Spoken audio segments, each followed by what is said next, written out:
babes, how to be true to yourself when you are dating. How many of you know that a lot of people, both men and women, you really do not know yourself? And I see a lot of women settling for less than or compromising on things that's important to them, and you think you can deal with it, you're going to be okay with it. But you know what I always say, girl? That's like a balloon you're holding underwater. Eventually, it's going to pop out somewhere. So do not compromise in those areas where you can't live with. Do not settle in those areas you can't live with. Thank you so much for your love and support. Thank you for those who's picking up 2 or 3 times, guys. The naked wife, y'all. Don't sleep on the naked wife. The naked wife is going to really, really, you're going to hear from wives who's been married, divorced, and remarried. And one of the things I realized with a lot of those women is either they didn't know themselves, or they compromised a lot, or they settled a lot, or they thought they're gonna be okay with something and it's not okay. I want to thank you so much for your love. I am almost at my 18,000 cousins. I really appreciate you. 10 Years a Girlfriend is another excellent book that you can pick up and read. Wisdom, oh my God, I love this book. This book is not getting the justice that it needs because wisdom is so very important. So how to be true to yourself. So my husband is traveling, and so he sent me these beautiful flowers today at work. And I was out for lunch. I didn't know he was there. They were calling me Janet. So my girlfriend, she went down and get them. And so I post this on my page and I post this in the group. And on my group, one of my couple of my other groups, I said that I would not have married my husband when I was dating him if he did not send flowers. Okay. And so there was a big discussion around that. A lot of the ladies were, oh my God, you wouldn't marry him because he wouldn't send flowers. And I remember I said this years ago when Mike and I were dating, and I said this to this one guy at my job, and he asked me, you would miss out on a good guy. Now it wasn't about Michael. He has sent me flowers, and ain't nobody at my job get flowers. I'm the only one that get flowers, okay? And so he had commented, "Wow, you get a lot of flowers." He sent me a lot of flowers. I say, I love flowers. I absolutely love flowers. I love getting gifts. And I said, if he wasn't a guy that sent me flowers, I wouldn't marry him, because I had went out with this other guy before I started dating Michael. This was years before I started dating Michael, and he thought flowers were a waste of money. And I remember we were going to the dinner, and I was gathering data. Ladies, you must gather data, okay? And I said to him, wow, those flowers. I was walking past, it was, I don't know, some kind of holiday. And you know how the people are on the side selling the flowers. And I said, wow, those are some beautiful flowers. He said, oh, flowers is a waste of money. Well, I never went out with him again. I stopped going out with him. And so that's why the guy asked the question, like, you would stop dating a good man because he doesn't send flowers. And I said, yes. Flowers are important to me. I love to get flowers. I love flowers. So if he thinks flowers is a waste of money, that's already data that I'm not going to get any flowers from him voluntarily. And trust me, Mother's Day, Valentine's birthday, all the wives, most of them in the wife groups crying that they didn't get no flowers from their husbands. And you know what I always say? Was he sending you flowers when you guys were dating? No. So how you want flowers now? Okay, if he wasn't sending you flowers, if he wasn't giving you gifts, you now you want this man to do this, or you knew he wouldn't. That would be like me if I went ahead and married this guy and then nagged him and bugged him to send me some flowers. And so the guy at my job, he said, you would give up on a good man for some 9.99 flowers. And I said, well, these ain't no 9.99. These from the florist ain't 9.99. At that time it was like a bigger, the floral. Now they have to send it to the jobs like this because you can't have the bottle or the plastic, whatever, glass. Blah, blah, blah. Okay. And so I said, well, these are 9.99, but I get your point. But yes, because flowers are important to me. And so it's flowers with one guy, but it's something else with another guy.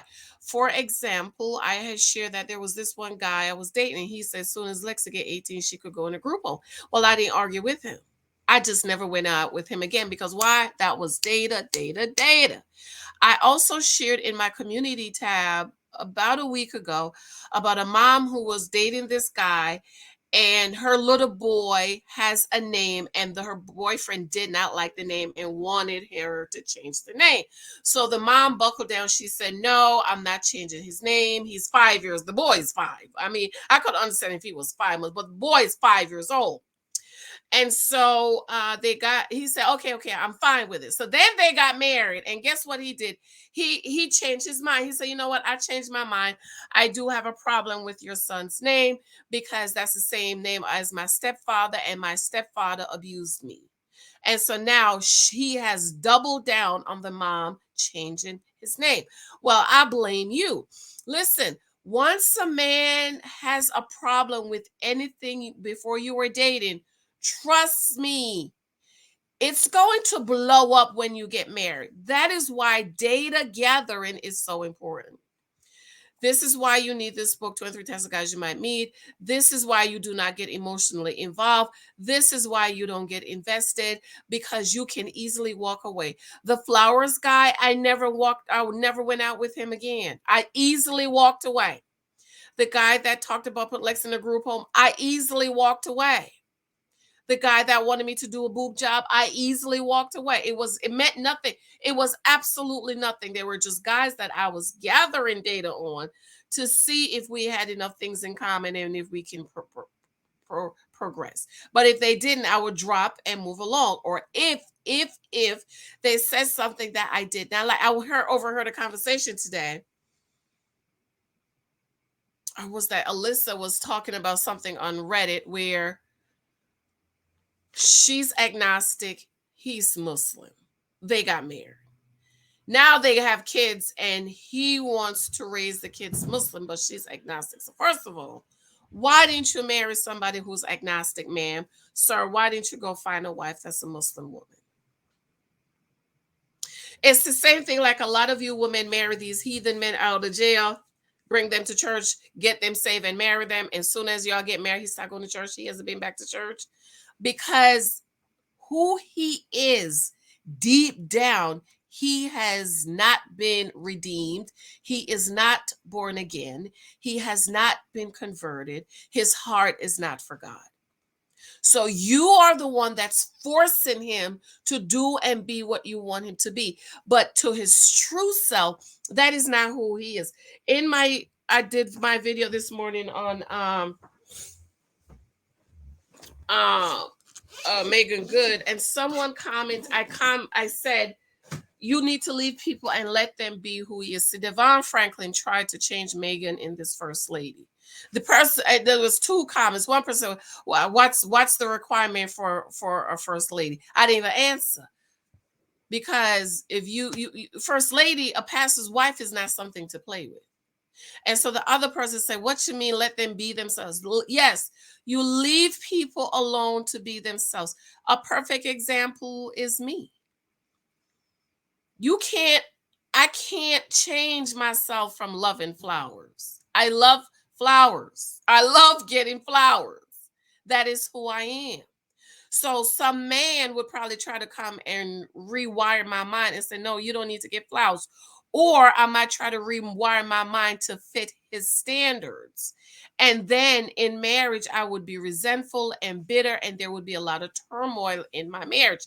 This is why you need to choose someone, ladies and gentlemen, who you have most things in common, where there is nothing that's going to come up in your marriage that is going to break your marriage. In 9 years of marriage, me and Mike will be married 9 years next month. There has not been anything that has come up in our marriage where we was fighting and arguing to the point where we want to break up or divorce or whatever. Because I made sure he was everything I wanted, and he made sure I am everything I want. I'm going to come back and do a teaching on the Proverbs 31 woman, because a lot of men, they want the Proverbs 31 woman, but they settle for the Proverbs chapter 7 woman. They think they can change the Proverbs chapter 7 woman into the Proverbs 31 woman. And the thing about the Proverbs 31 woman is that's who she is at heart. Because that is who she is at heart, her husband is able to amplify who she is. Because the Proverbs 31 woman is all about her family, about her home, about her husband. Read Proverbs 31. It says that her husband is known in the gates. She gets up every morning and seeks silk for her household. She provides for her household. In other words, she makes sure her household has everything they need. She considers a land and buys it. That means she's thinking about investment. She is creating multiple streams of income. This is what y'all, your little church in the corner, don't teach about the Proverbs 31 woman. And see, a lot of men want Proverbs 31 woman, but they get the Proverbs 7 woman. Hello, Davon Franklin, Proverbs 7, and try to change her into the Proverbs 31. But soon and very soon,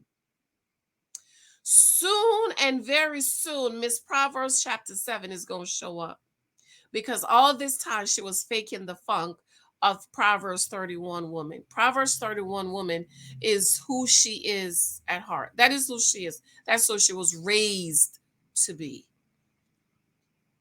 Proverbs chapter 7, that is who she is. So personally, I believe in just leaving people alone. If you don't match, you don't match. Me and Mike, we've never fight over our main things. In our marriage, we had one issue where my husband was helping extended family. At first he said 3 months, then it was 6 months, then 6 months was 9 months, then the 9 months was a year. And then I'm like, okay, time for me to go see the counselor, because I don't want him to think I'm nagging. And the counselor got him straightened up and lined up. I told him, next thing I told him, I'm going down to the church to see pastor, who is my husband pastor, and his older frat brother. He's like, no, don't do that. I said, okay, fix it. But other than that, in 9 years of marriage, I raised my hands to the Lord Jesus Christ. Me and Mike has not had a falling out over anything.